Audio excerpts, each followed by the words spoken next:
up, BFFs? Welcome back to my channel. If you are new here, my name is Shalitha Maxine and you are officially a BFF. So today we'll be doing this beautiful glitzy red glitter glam and I'm so excited to share it with you guys. This is my beautiful model. I've already cleaned up her brows off camera, and of course you guys know I am cleaning her face with witch hazel, making sure there is no residue whatsoever from any type of moisturizer or makeup that she previously had on. Using my Giovanni facial prime and setting mist, I am spraying her face, taking a foundation brush and buffing that into her face, using my very favorite NARS Pore and Shine Control Primer to prime her face. I didn't think this would move that fast, but bear with me. For brows, I'm using a brow pencil that will be released through Max Luxe Studios very soon. I'm using the Onyx shade, and you guys know how I do my brows. I line the bottom line first, and then the middle of the brow, and then I'll finish off the brow, mimicking those hair-like strokes in the beginning of the brow for a natural finish.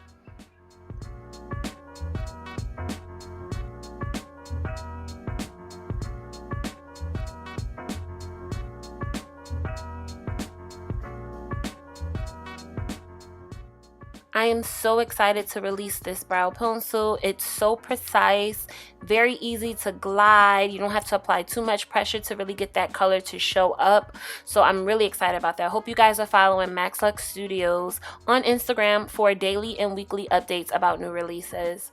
I will leave the Instagram in the description box below.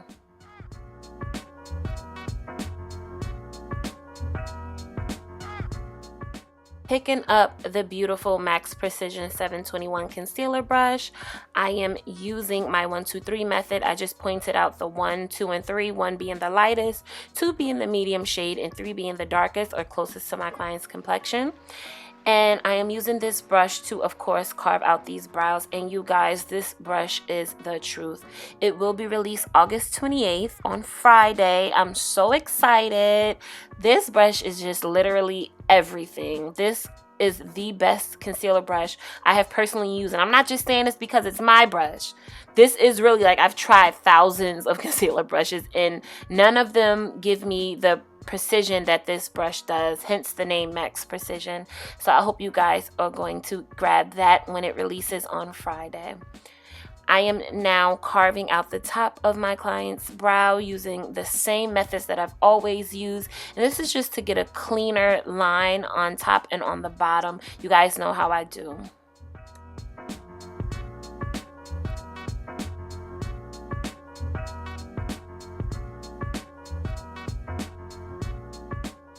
I'm actually only going to be doing one brow on camera. This is just so pleasing. I love watching it. But I did the other brow off camera. Now I'm using my P.Louise Rumor Base in the shade 0, of course. This is going to be our eyeshadow primer, or in this case, our lipstick primer, because that's what I'm using before I place my eyeshadow to really get that red to pop the way we need it to pop. Using the Miliani, I believe this is Devotion. Not sure, but I'm definitely going to leave it below. It is a matte lipstick from Miliani. I don't think they sell it anymore. But I'm using a M433 brush to go ahead and blend that out on her eye. I'm just kind of creating like an oval shape on her eye. I want something that the red shadow will be able to adhere to, and a lot of the times the red shadow can show up as like a pink or fuchsia. I need that red to be like red, so the red lipstick really helps to bring that intensity out in the red eyeshadow that we will be using.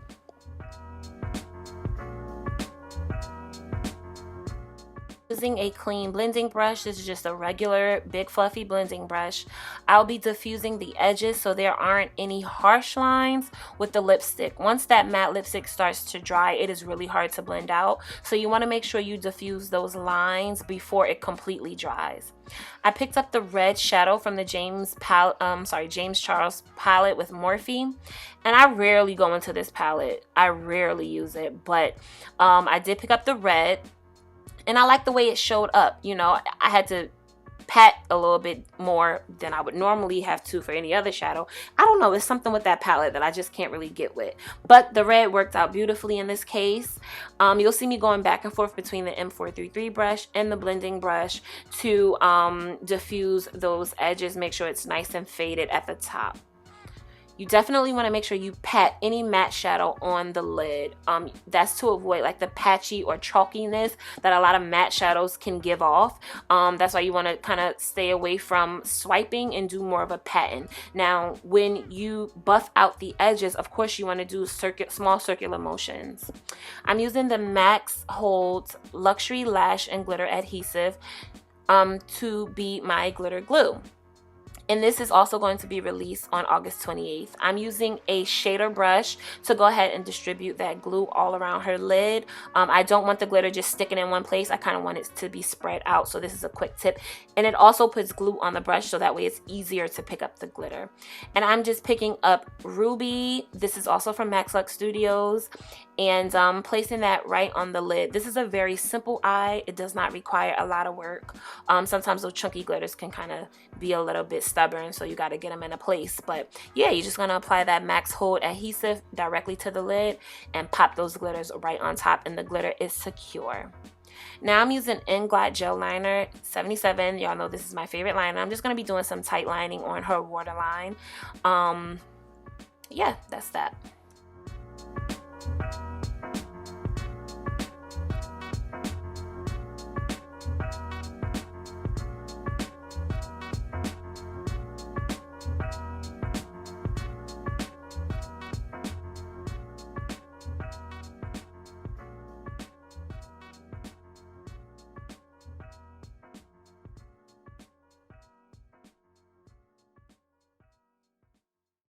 Using some Calamine lotion. This is going to be our second and last primer, and you want to apply a very thin layer because it can show up underneath the foundation once it dries. So try to apply a very thin layer to your client's face. This is a better alternative. Aside from the Milk of Magnesia, this is a much better alternative. Using my 1-2-3 method, I'm using black opal foundation sticks for that. You guys will see how I do my 1-2-3 method in a very brief showing. The 3 is the darkest. That's going to be on the perimeter of my client's face. 2 is the medium shade. Let me go back. 3, 2, 1. So the 3 is the darkest, 2 is the medium shade, 1 of course is the lightest shade. This is a method that I have I guess coined. This helps me to pick like an almost perfect shade to my clients each and every time. I mean, sometimes, you know, I gotta play with the foundations and the concealers to kind of even it out, but for the most part, this is like a sure shot, like getting my clients perfect tone. I hate the word perfect, but you guys know what I mean. As close to their real complexion as possible. And I'm using both the Instapop face brush as well as a damp beauty blender to go ahead and blend that foundation and make sure it's super buttery. Y'all know me, skin is everything, so you will see me constantly blending everything in.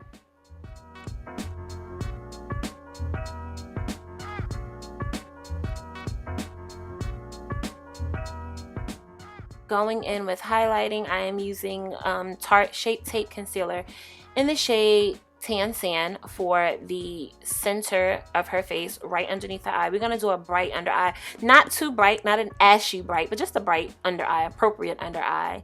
And then you'll see me use Juvia's Place Concealer on the outside of that. And this is basically what I like to call a transition concealer. This is so I don't have to spend too much time blending out that super light concealer. This kind of helps with that transition. So I call it a transition concealer. And this is also a quick little tip that I always share with my students. So you guys will see exactly what I mean. You don't spend as much time trying to blend out that super light concealer. Using my Max Precision 721 brush, I am just making sure her brows are as aligned as possible. I love this brush, okay? If y'all don't get this brush, if y'all don't get anything else I say, get this brush, please. This brush is everything. So I'm using a Real Techniques setting brush, you guys know. So go ahead and blend out those edges first, and then you'll see me going back and forth between the brush and the sponge to make sure those things are blended out. I could use a brush for the entire highlighting process, but I like to go back and forth. I just need that. I need that everything to just be buttery, please. And I saw that that needed to be a little bit more lined up, so I went ahead, picked my 721 brush back up and did that.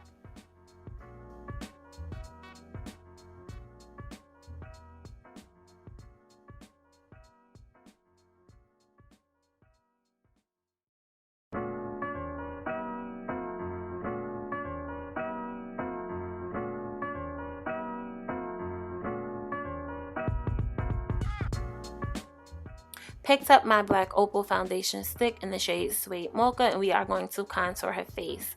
So as you guys know, the purpose of contouring and highlighting is basically adding dimension to your client's face, right? We want to suck it in, make sure it's narrow, really make that bone structure really stand out. So we want to make sure we use the proper tools. And whenever I do a contour, I like to go maybe honestly between 3 to 5 shades darker than my client's complexion for their contour. I'm using a e.l.f. highlighting brush to blend that out. Whenever you are using a cream contour, you always want to make sure you set with a powder. This is because a lot of the times when we contour our clients' faces or even our faces, the contour can get lost underneath the foundation. So make sure you set it with powder. I wanted a little bit brighter under eye, so I used a e.l.f. I believe that's fair beige underneath the eye. I let it sit for a while. The longer you let the concealer sit on your client's face, the more coverage you'll have. When it starts to dry, you'll have more coverage. So I let that sit for about maybe 2-3 minutes, and then I blended it out with the Real Techniques setting brush. I am using, I believe this is Anastasia bronzer in the shade Rich Amber to set her contour. Picked up the same brush to go ahead and set that. Now I'm using Sacha Buttercup setting powder to set her under eye, forehead, chin, lip, bake her nose, and bake her cheek contour.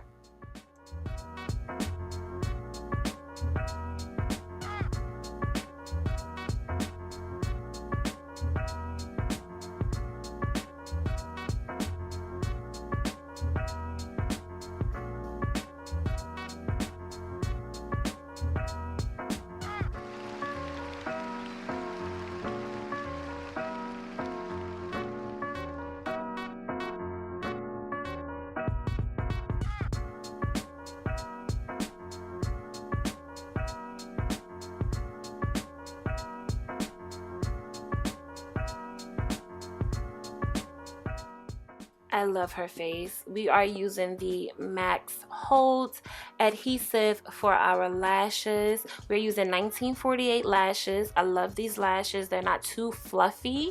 They just give you the right amount of flare. These will also be released August 28th. And I am lining those right above her lash line and then popping those lashes right on. I'm using a Ulta blush brush to dust away rather, the setting powder. Now I'm using, I think that's from the Warrior 2 palette. They have like a really pretty peachy shade, and I mixed that with like the burgundy shade that they have to get her blush. Now I'm cleaning off her lips.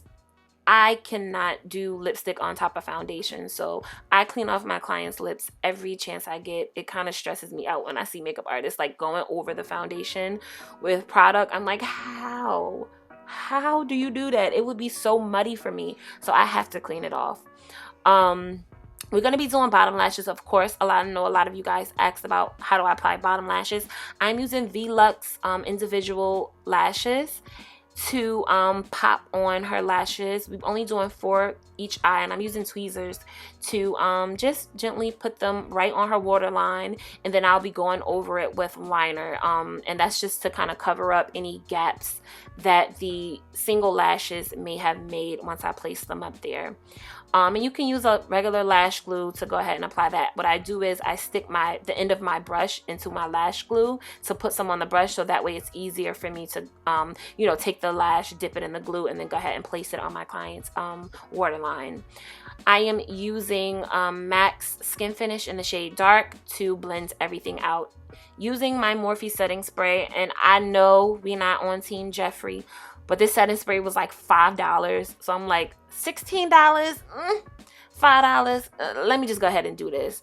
If I wasn't doing clients makeup, trust me, I wouldn't have spent my money. But $5, you can't beat that. You just can't beat that.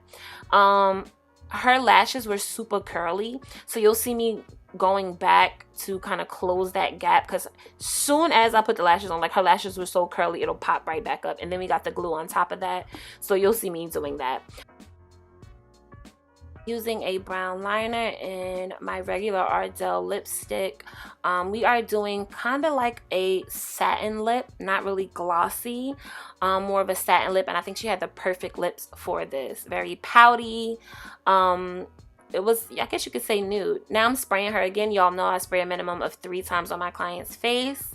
And I just used the Morphe setting spray to go ahead and bring that warmth back to her face. Using Anastasia's bronzer to pick that contour back up. And now I'm using Urban Decay's Lit Highlighter, Compact Highlighter, for her highlight. And I'm placing that in all the areas that I normally would place. Apples of cheeks, chin, forehead, and the nose, of course. Y'all know this is like a signature for me. I love that little gold on top of the nose. That gold tip is everything. She had a really beautiful beauty mark, so I wanted to bring that beauty mark right back. And I'm going to finish her off with Coop and Daisy's Up All Night setting spray. This is the completed look. I hope you guys enjoyed this tutorial. If you have any questions about anything, definitely leave them below. Make sure you're following me at Caked by Max on Instagram and following my company, Max Lux Studios, on Instagram. All information will be linked down below. Give me a big thumbs up if you enjoyed this tutorial and if you love this look. I freaking loved it. Oh my God, yes, sis. Don't forget to subscribe, guys. Thank you, and I'll catch you in the next one.